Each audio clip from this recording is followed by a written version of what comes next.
വീട്ടിലേക്ക് വന്നിട്ടുണ്ടെങ്കിൽ കഴിക്കാൻ എടുത്തുതരാം. ഞാൻ എല്ലാ ദിവസവും വേഷം മാറ്റിയാണ് കഴിക്കാറുള്ളത്. എനിക്ക് പിന്നെ പോയി വേഷം മാറിയിട്ട് വാ.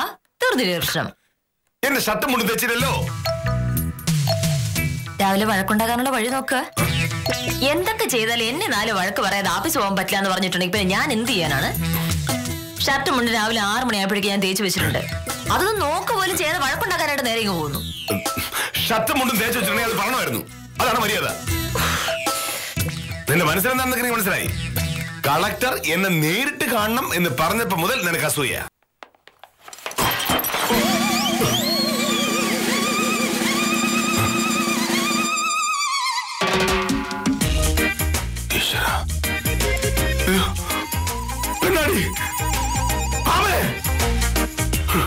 ഇതിന് ഇവിടെ വന്നു.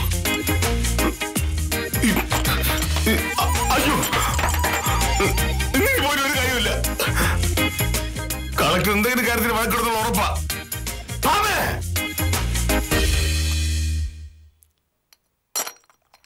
എന്താണ് മോനട്ടാ? കണ്ണാടി പൊട്ടിയോ? അയ്യോ, ഇതെങ്ങനെയാ? ഞാൻ ഈ ഷർട്ട് എടുത്തപ്പോ കണ്ണാടി താഴെ വീണു. എങ്ങനെയാ ഈ കണ്ണാടി ഇവിടെ വന്നത്? അത് ഞാൻ എടുത്തോണ്ട് വെച്ചതാ.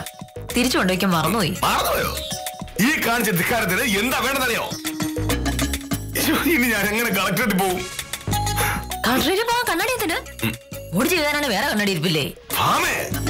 മറ്റ് സാധനങ്ങൾ പൊട്ടുന്ന പോലല്ല മുഖം നോക്കുന്ന കണ്ണാടി പൊട്ടുന്നത്. ഇത് അപശകനമാണ്. കണ്ണാടി പൊട്ടുകയെന്നാൽ വലിയ ഒരു പ്രശ്നം ഉണ്ടാകാൻ പോകുന്നു എന്നാണ് അർത്ഥം. ഒരു കയ്യബദ്ധം പറ്റി കണ്ണാടി പൊട്ടിയതിന് ഇത്രയും ബഹളം ഉണ്ടാക്കുന്ന യാതൊരു കാര്യമില്ല.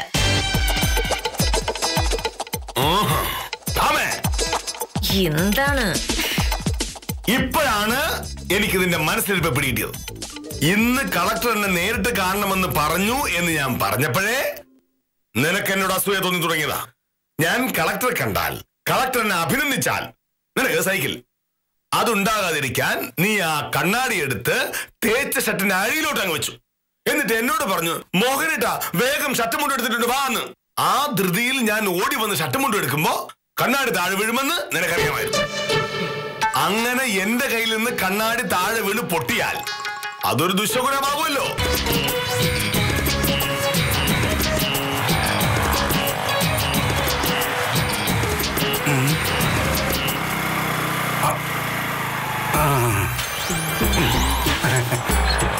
സാറേ, സാറിന് ഭാഗ്യമുണ്ട്. ഈ പരിസരത്തൊന്നും ആരുമില്ല. സാറ് സ്കൂട്ടർ കയറിയത് ഞാൻ മാത്രമേ അറിഞ്ഞുള്ളൂ. ഇനി പൂത്തമൻ നാട് മുഴുവൻ ഇത് പറഞ്ഞു നടന്ന് വഷളാക്കണ്ട, മനസ്സിലായോ? ശരി സാറേ. ആരും കാണണ്ട. അങ്ങോട്ട് വന്നു.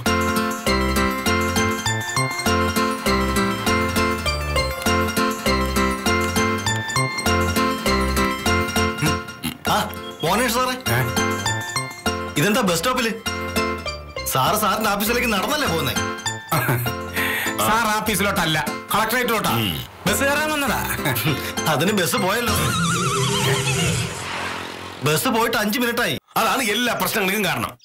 നിന്നെ പോലെ അഹങ്കാരിയായ ഒരു ഭാര്യ ഉള്ളതിന്റെ ശിക്ഷയാണ് ഞാനിപ്പോ അനുഭവിച്ചുകൊണ്ടിരിക്കുന്നത്.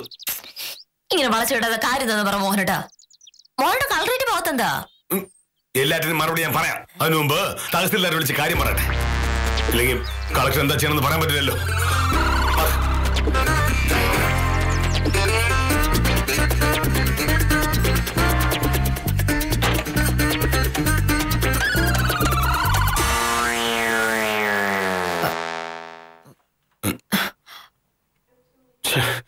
കിട്ടുന്നില്ലല്ലോ.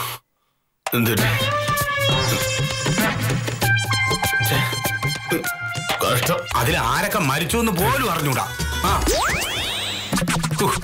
എന്റെ സാറ് ഭാഗ്യവാനാണ്. ഒരു 5 മിനിറ്റ് നേരത്തെ ബസ് സ്റ്റോപ്പിൽ ചെന്നിരുന്നെങ്കിൽ സാറും ആ ബസ്സിൽ കയറുമായിരുന്നല്ലോ. ദൈവം രക്ഷിച്ചു. രക്ഷിച്ചത് ദൈവമല്ല ഉത്തമ, കണ്ണാടിയാ. ആ കണ്ണാടി പൊട്ടിയതിന്റെ പേരിൽ എന്നോട് വഴക്കുണ്ടാക്കിയതുകൊണ്ടാണല്ലോ മോഹനേട്ടൻ അത്ര താമസിച്ചത്. കണ്ണാടി പൊട്ടിയില്ലായിരുന്നെങ്കിൽ ഉറപ്പായിട്ട് മോഹനേട്ടൻ ആ ബസ് കയറി തന്നെ. ഞാൻ 10 മണി മുതൽ വില്ലേജ് കാണാം.